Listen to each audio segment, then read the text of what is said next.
Hello, dear students. Today we are going to learn the poem of your main course book from Unit 2, Section 3, and the poem name is The Banyan Tree. It is written by the poet whose name is Rabindranath Tagore. He is one of the famous writer of India. We will see a brief introduction of Rabindranath Tagore. He was born on 7th May 1861 in Kolkata and died on 7th of August 1941 at Joran Sacco, Thakurbari, Kolkata. Okay, some of his notable works are Gitanjali, Ghare Bere, Gaura, Janaganamana, which we are singing as our national anthem, Rabindra Sangeet, Amar Shonar Bangla, and other works also. Some of his notable awards is Nobel Prize in Literature he received in 1913. We are learning the poem The Banyan Tree. It is written by Rabindranath Tagore. You can look at this picture. This picture is of the banyan tree. It is one of the world's biggest tree because it covers the largest area. And the roots you can see here, these are the aerial roots which touch the ground, and it looks like a trunk or the pillar of the tree. Okay. From thousands of years, the people are using the banyan tree as medicines. Its barks and leaves, it has been used as medicines for many disorders. In this poem also, the poet has described very beautifully the importance of banyan tree. In this first line of this stanza, the poet is talking to the banyan tree. He is addressing this banyan tree. "O you shaggy-headed banyan tree standing on the bank of the pond." Shaggy means thick and long, which seems very rough. It resembles very untidy. The leaves and the branches of the tree will never be neat and orderly. You can see here of the banyan tree these aerial roots. So, the poet has used the adjective for the banyan tree is shaggy. This banyan tree, it has been grown on the bank of the pond. The child is asking, "Have you forgotten the little child?" The poet is talking to the banyan tree and it reminds the days of his childhood. He is asking, "Have you forgot that child which came to sit under your shade, like the birds, as the birds which are making the nest on your branches and left you?" This banyan tree is at the bank of the pond.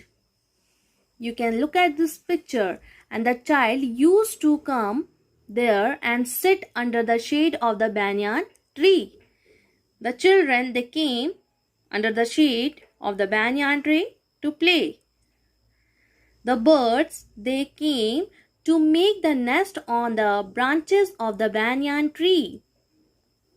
Now we will see the second stanza of this poem.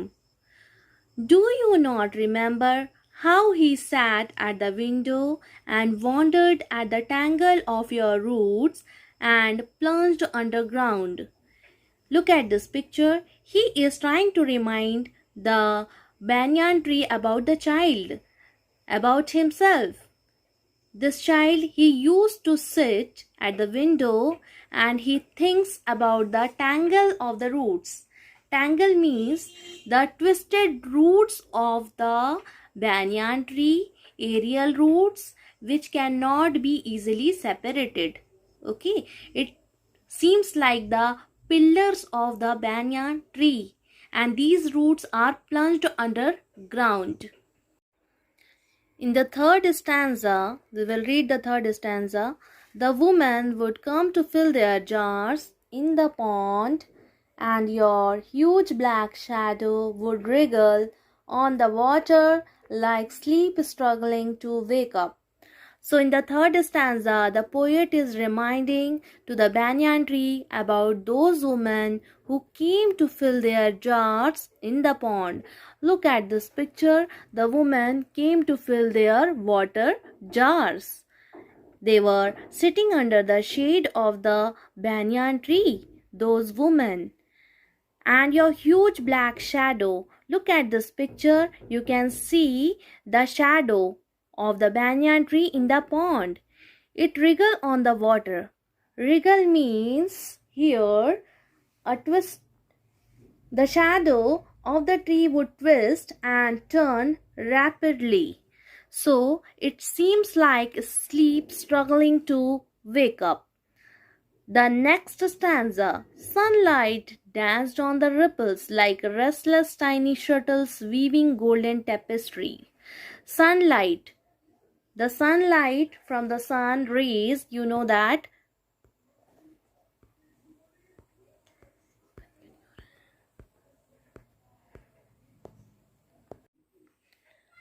Now let us see the next lines of this poem. Sunlight danced on the ripples like restless tiny shuttles, weaving golden tapestry.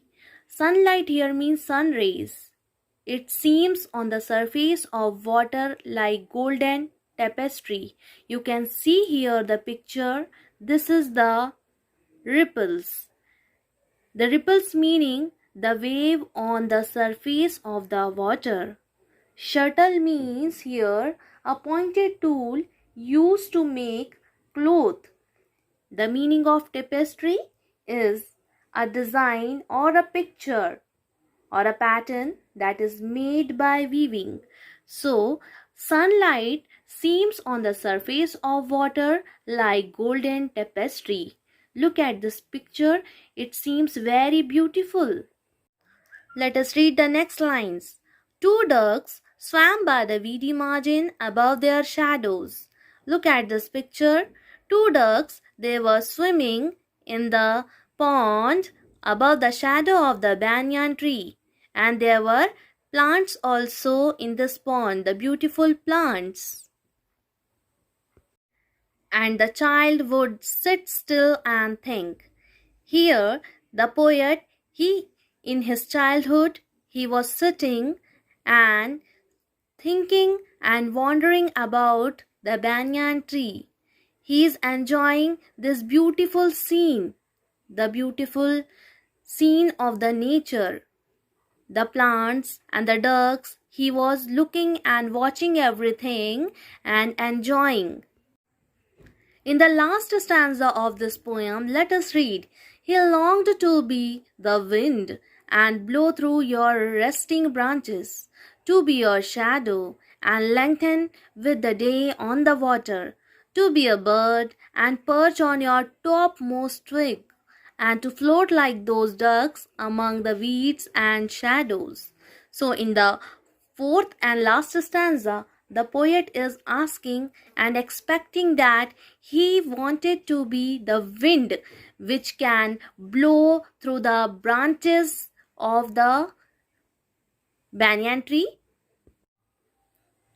The child wanted to be the shadow of the banyan tree which could lengthen, which can be increased in the daytime on the water surface.